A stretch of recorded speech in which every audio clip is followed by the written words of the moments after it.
Здравствуйте! В эфире актуальное интервью, в студии Валерия Наумова.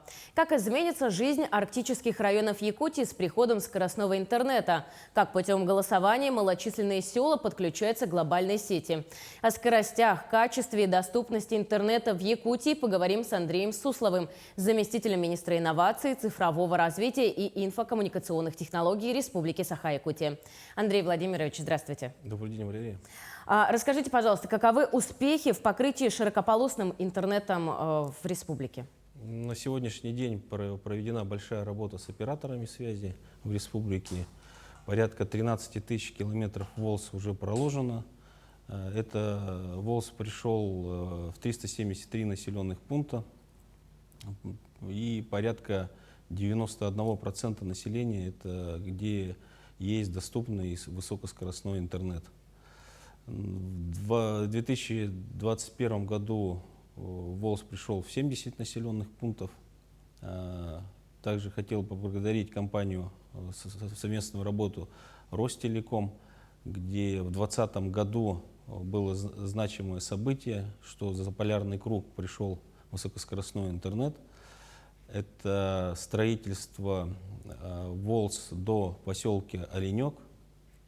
На сегодняшний момент в заполярный круг ВОЛС пришел уже в три населенных пункта. Это Оленек,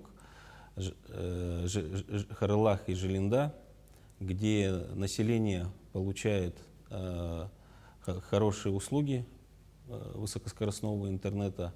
Кроме того, не просто пришла магистраль, а построены внутрипоселковые сети, в том числе по современной технологии GPON, где, сидя в том же населенном пункте Харылах, человек может общаться так же, как человек сидит у нас в студии, там, в Якутске или в Москве.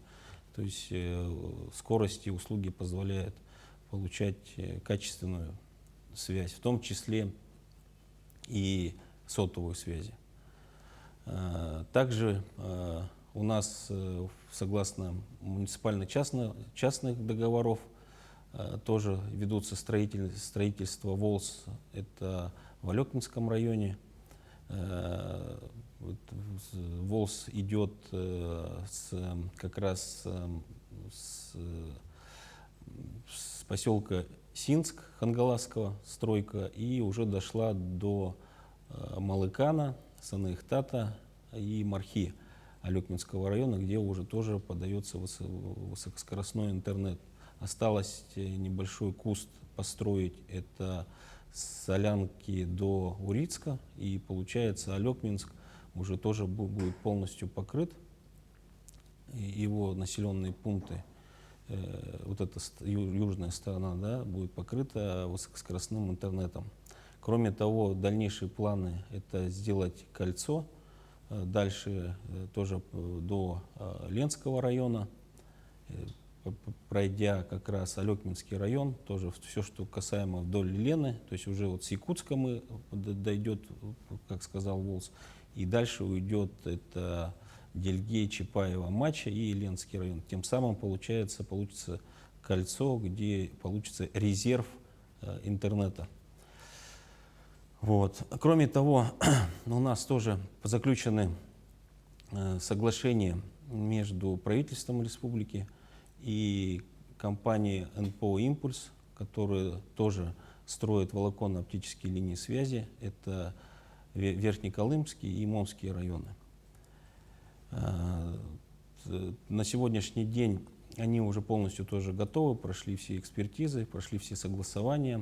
На сегодняшний день заводится оборудование, готовятся как раз группы, которые будут идти и в труднодоступных, в трудных климатических условиях будут прокладывать эти вот волоконно-оптические линии связи. Планы у них с февраля 2023 года, и по соглашению это у нас должны все закончить в 2025 году.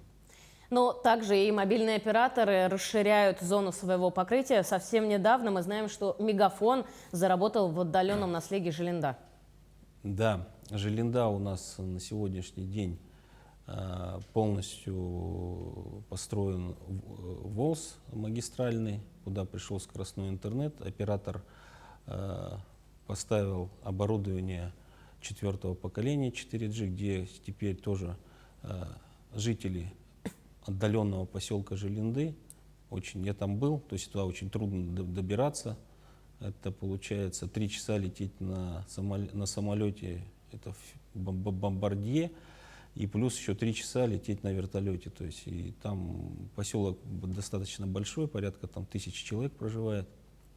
Поэтому сейчас это очень им очень нужно, потому что в основном сейчас люди требуют мобильный интернет, потому что он более мобильный, то есть можно пользоваться услугами, отправлять и получать информацию, плюс общаться по видео высокого качества. Кроме того, я еще хотел сказать, что у нас строительство ВОЛС вот с Жилинды сейчас тоже ведется, вот Ростелеком ведет строительство и уже на подходе до Анабарского района. То есть в этом году, в конце декабря, должен будет запуститься ВОЛС со Скалахи. Андрей Владимирович, давайте поговорим про проект «Синергия Арктики». Благодаря его реализации к 2025 году жизнь в арктических районах должна измениться кардинальным образом. Расскажите, пожалуйста, что это за проект? Это очень такой значимый для республики проект.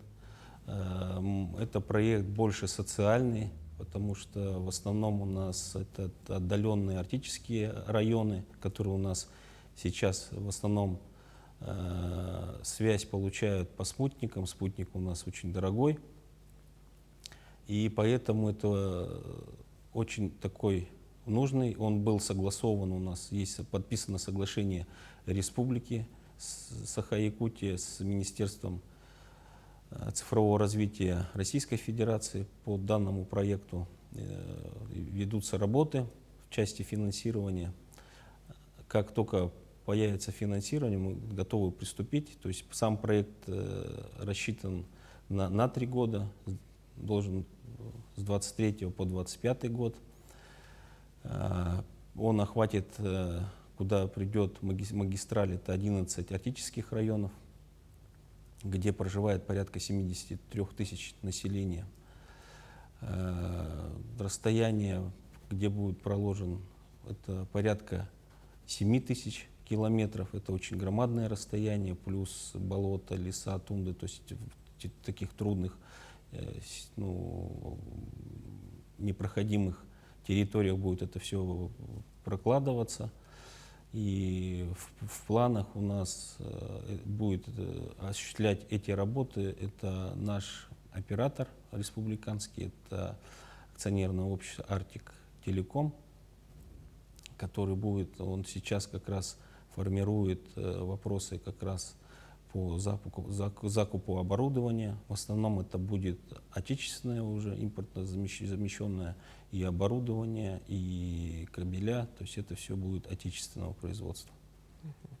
Мы уже затронули тему ВОЛС, но, например, в прошлом году было подписано соглашение по строительству трансарктической подводной ВОЛС. Как продвигается этот проект и что он даст жителям Якутии? Да, есть такой проект. Проект это по развитию морского арктического. То есть там в основном этот ВОЗ будет идти по морю. Он уже сейчас идет. Он строится с Мурманска, и конечный пункт его это Владивосток. В том числе попадает наш порт, поселок Тикси. Поэтому было принято решение правительством подписать соглашение как раз по совместной работе, именно в части, чтобы мы смогли подключиться к этому морскому ВОЛС и по земле с поселка Тикси полностью подключить сам поселок Тикси, но и в будущем тоже есть проекты для подключения, в том числе, которые входят и в синергию Арктики. И сейчас у нас стоит задача тоже, и вот недавно министр инноваций встречался в Москве с руководством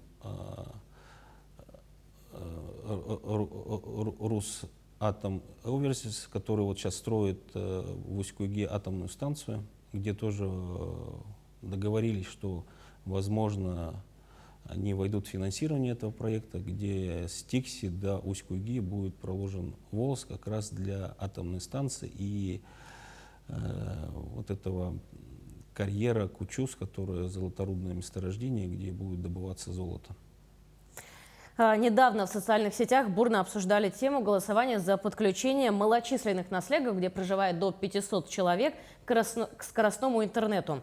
Расскажите, каков порядок реализации данной программы? Это проект федеральный, его как бы возглавляет Министерство цифры Российской Федерации. Он запустился у нас в прошлом году по стране. Название его «Устранение цифрового неравенства 2.0». Этот проект, где население от 100 до 500. То есть это по всей стране такой проект идет. И мы в прошлом году участвовали, очень хорошо тоже участвовали. У нас прошло порядка 15 населенных пунктов. 15 населенных пунктов сейчас идет строительство.